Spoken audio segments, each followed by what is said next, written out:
way to start. Yeah, it's a good way to start on Monday morning. We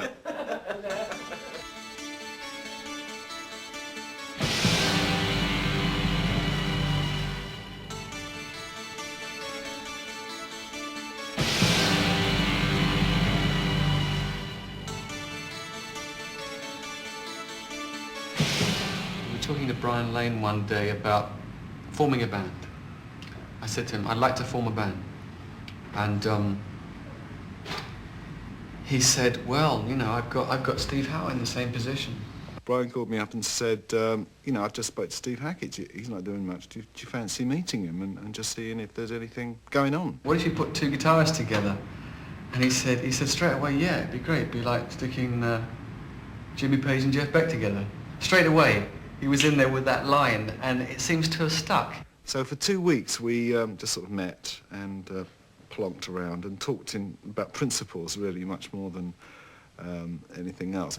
It might work, you know, like two Steves, two people whose surname begin with H, both motivated by greed. The key to it was writing, and if we could write, we felt that if we could write together, then surely, being guitarists, we could hold a whole group together. The great thing about them was that I thought, well, maybe it's going to be just the two Steves, you know, supported by a few other guys. But they had a great idea of, you know, writing songs, and they just sounded great. So I said, right, you know, as soon as I finish the Asia album, I'll be working with them. The idea of getting a keyboard player to produce them seemed like my logic, and that seems to work as well, because what Jeff is doing is innovating new technology into the guitar, you know, guitar played through synclavier to make the guitar sound like keyboards. It's one of the features on this particular album.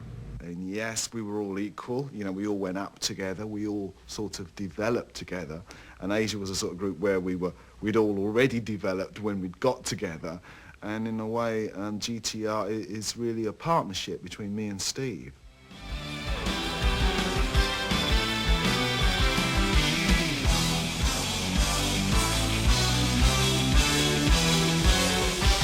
I knew Jonathan because he'd auditioned already with me. He wanted to play with me, and I said to him, well, you know, hold on, because I may have something for you which you don't expect. So tell us, Jonathan, what do you really perceive as your role in this group? Playing drums?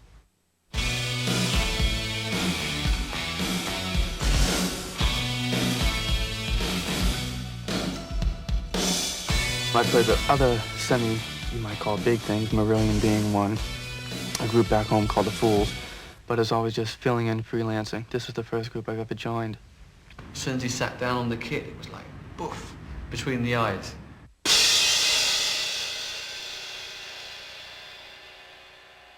Then Jonathan actually, you know, suggested Phil Spalding. So we tried him out after another bass player had almost, you know, just about made the grade. And then Phil came in, it was a bit like, you know.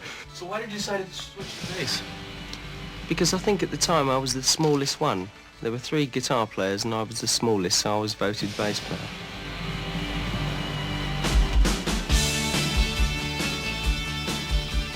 I said, you know, between you and me, everyone's pretty impressed with your playing. You know, after 10 minutes, we're all going, this guy can cut it. Before joining this group, I played a couple of years with Mike Oldfield, which was an invaluable experience. We liked his personality and his approach. I saw this one. What's the song, innit? Hello! The thing that impressed me specifically when I saw the band was Max's singing, because it's hard to find original singers these days. It's hard to find a guy who gets up there, holds a microphone and basically delivers.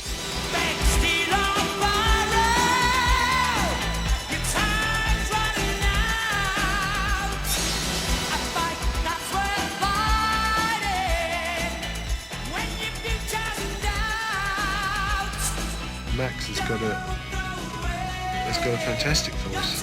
He, in many ways, is the secret weapon that the group have, because it's the hardest thing to find a great singer in a band.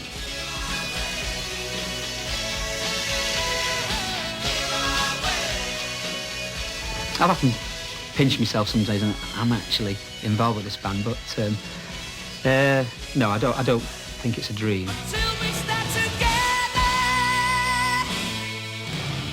I think Steve Howe he's much more of a lead player, you know.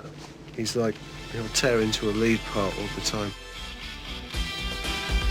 What would happen with no keyboards?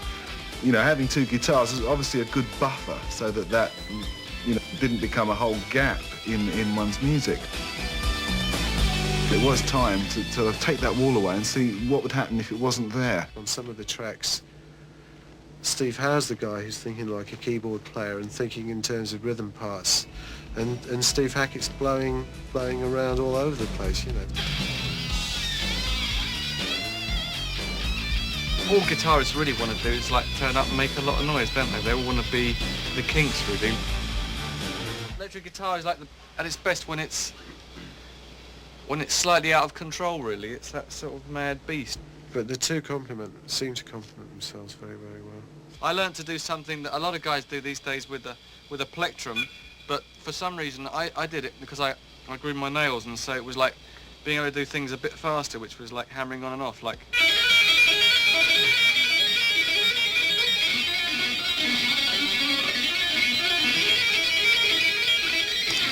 You know, they've got the same qualities and very different qualities as well.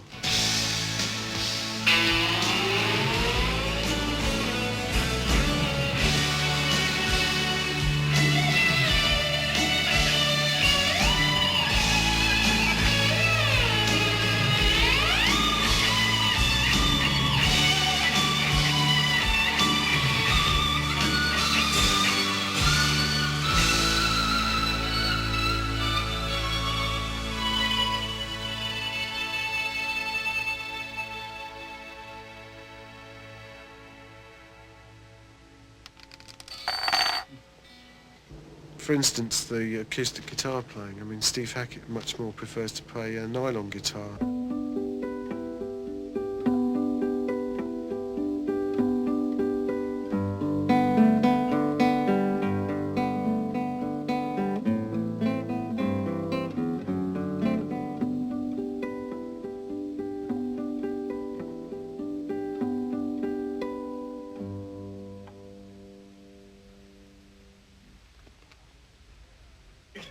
And Steve Howe prefers to play a steel acoustic guitar.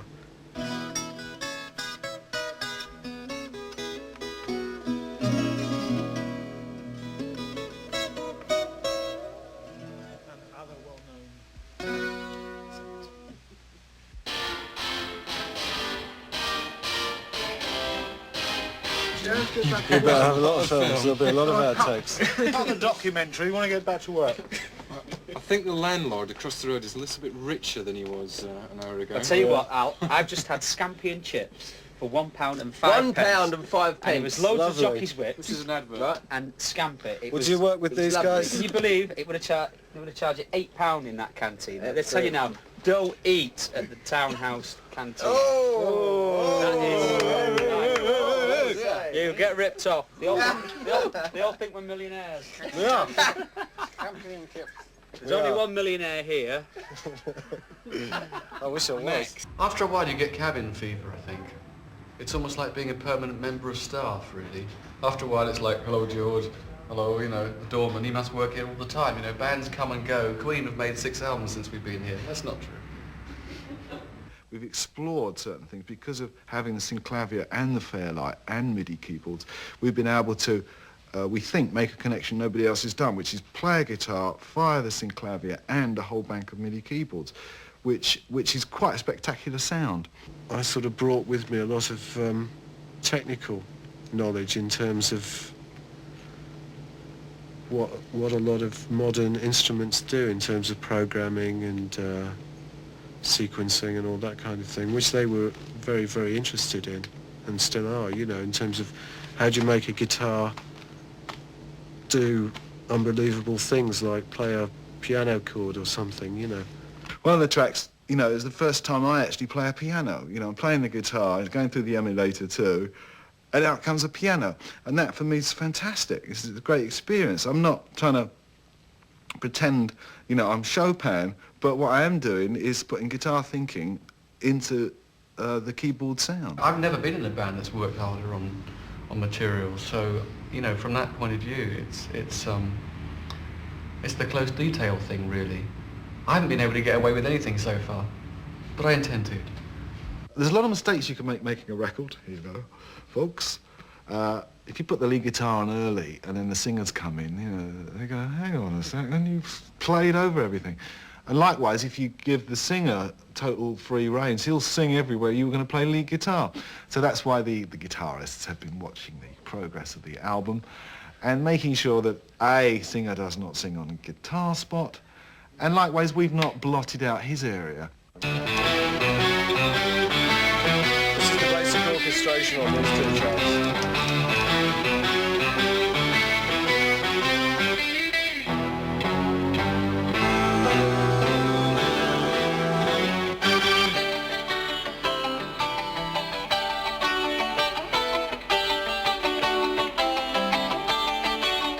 It's the guitar part and the verses on these 2 tracks.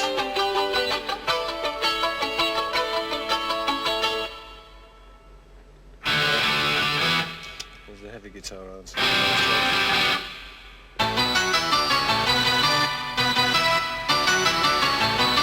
That's the basic program on those tracks.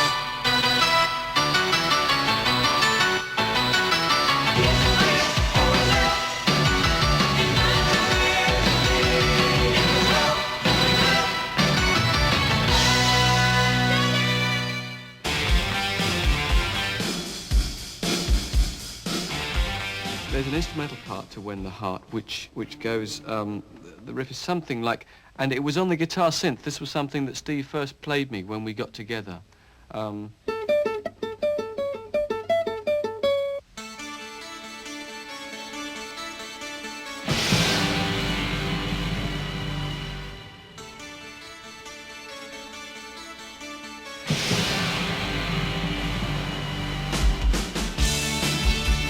But then there was the chorus, which I had this idea a while ago, which went...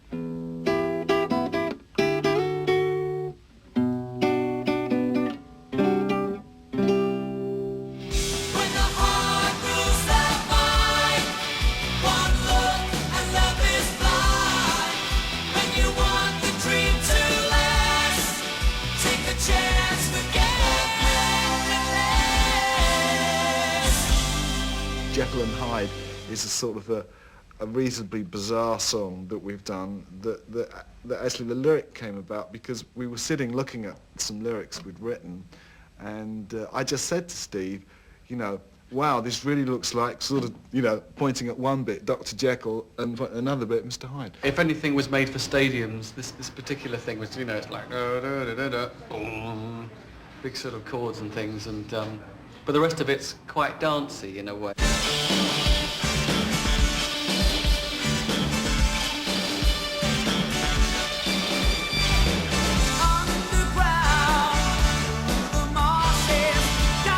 If Steve hadn't said, wow, isn't that a good idea for a song, you know, then we wouldn't have that idea.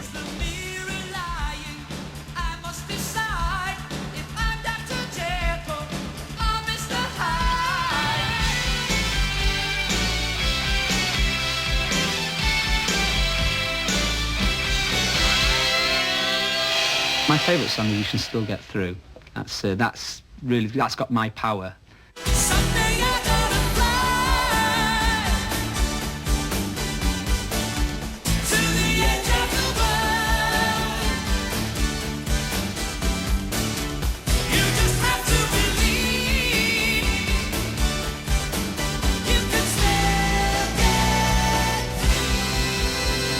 Mine's a piece called Sketches in the Sun, which is a solo 12-string guitar solo, really. I mean, you know, alone, one-man guitar sort of style.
And Steve's done something quite different, haven't you? You've got That's right, yeah, lads I did together. something which is like sort of a whammy bar extravaganza.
The one I feel really strongly about, I think, is a track called The Hunter.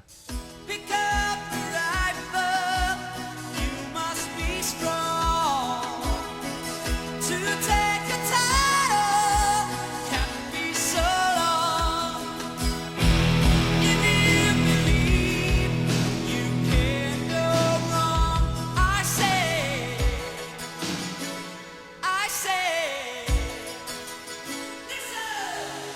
he's a fighter, he's my friend, always winning in the end. He's no angel, he's no fool, never plays it by the rule.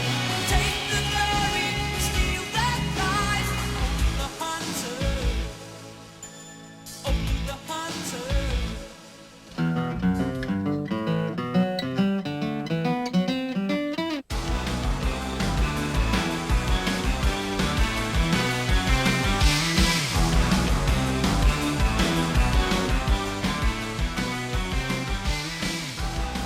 It was called something really dreadful to start with, Bone Shaker or something.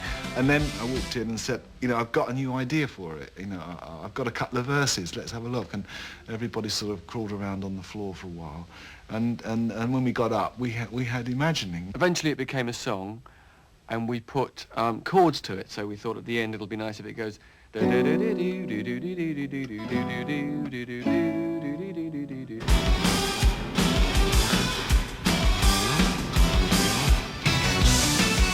favourite bit on the whole album coming up.